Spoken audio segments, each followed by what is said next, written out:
ഉൽപ്പത്തി പുസ്തകത്തിൽ നിന്ന് എഴുതിയ വായന 17 അധ്യായം 3 തൊട്ട് 9 വരെയുള്ള വാക്യങ്ങൾ. അപ്പോൾ അബ്രാം സാഷ്ടാംഗം പ്രണമിച്ചു. ദൈവം അവനോട് അരുളി ചെയ്തു, ഇതാ നീയുമായുള്ള എൻ്റെ ഉടമ്പടി.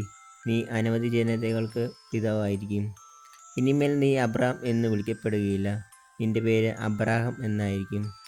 ഞാൻ നിന്നെ അനവധി ജനതകളുടെ പിതാവായിരിക്കുന്നു. നീ സന്താനപുഷ്ടിയുള്ളവനാകും. നിന്നിൽ നിന്നും ജനതകൾ പുറപ്പെടും, രാജാക്കന്മാരും നിന്നിൽ നിന്ന് ഉത്ഭവിക്കും. ഞാനും നീയും നിനക്ക് ശേഷം നിന്റെ സന്തതികളും തമ്മിൽ തലമുറ തലമുറയായി എന്നേക്കും ഞാൻ എൻ്റെ ഉടമ്പടി സ്ഥാപിക്കും. ഞാൻ എന്നേക്കും നിനക്കും നിന്റെ സന്തതികൾക്കും ദൈവമായിരിക്കും. നീ പരദേശിയായി പാർക്കുന്ന ഈ കാനാൻ ദേശം മുഴുവൻ നിനക്കും നിനക്ക് ശേഷം നിന്റെ സന്തതികൾക്കുമായി ഞാൻ തരും. എന്നെന്നും അത് അവരുടേതായിരിക്കും. ഞാൻ അവർക്ക് ദൈവമായിരിക്കുകയും ചെയ്യും.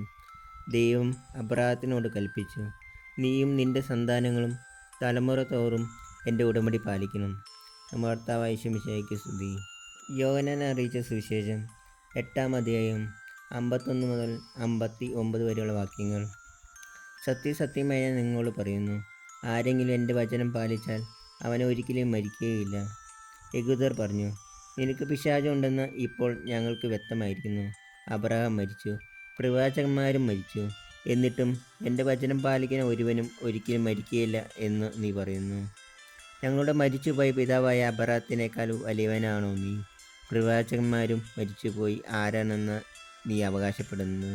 യേശു പറഞ്ഞു, ഞാൻ എന്നെ തന്നെ മഹത്വപ്പെടുത്തിയാൽ എൻ്റെ മഹത്വത്തിന് വിലയില്ല. എന്നാൽ നിങ്ങളോട് ദൈവമെന്ന് നിങ്ങൾ വിളിക്കുന്ന എൻ്റെ പിതാവാണ് എന്നെ മഹത്വപ്പെടുത്തുന്നത്. എന്നാൽ നിങ്ങൾ അവിടുത്തെ അറിഞ്ഞിട്ടില്ല, ഞാനോ അവിടുത്തെ അറിയുന്നു. ഞാൻ അവിടുത്തെ അറിയുന്നില്ല എന്ന് പറയുന്നെങ്കിൽ ഞാൻ നിങ്ങളെപ്പോലെ നുണയനാകും. എന്നാൽ ഞാൻ അവിടുത്തെ അറിയുകയും അവിടുത്തെ വചനം പാലിക്കുകയും ചെയ്യുന്നു. എൻ്റെ ദിവസം കാണാം എന്ന പ്രതീക്ഷയിൽ നിങ്ങളുടെ പിതാവായ അബ്രാഹാം ആനന്ദിച്ചു. അവൻ അത് കാണുകയും സന്തോഷിക്കുകയും ചെയ്തു. അപ്പോൾ യഹൂദർ പറഞ്ഞു, നിനക്ക് ഇനിയും 50 വയസ്സായിട്ടില്ലേ? എന്നിട്ടും നീ അബ്രാഹത്തെ കണ്ടവനോ? യേശു പറഞ്ഞു, സത്യസത്യമായി ഞാൻ നിങ്ങളോട് പറയുന്നു, അബ്രാഹാം ഉണ്ടാകുന്നതിന് മുമ്പ് ഞാനുണ്ട്. അപ്പോൾ അവർ അവനെ എറിയാൻ കല്ലുകൾ എടുത്തു. എന്നാൽ യേശു അവരിൽ നിന്ന് മറിഞ്ഞ് ദേവാലയത്തിൽ നിന്ന് പുറത്തുപോയി. നമ്മുടെ കർത്താവായ മിശിഹായ്ക്ക് സ്തുതി.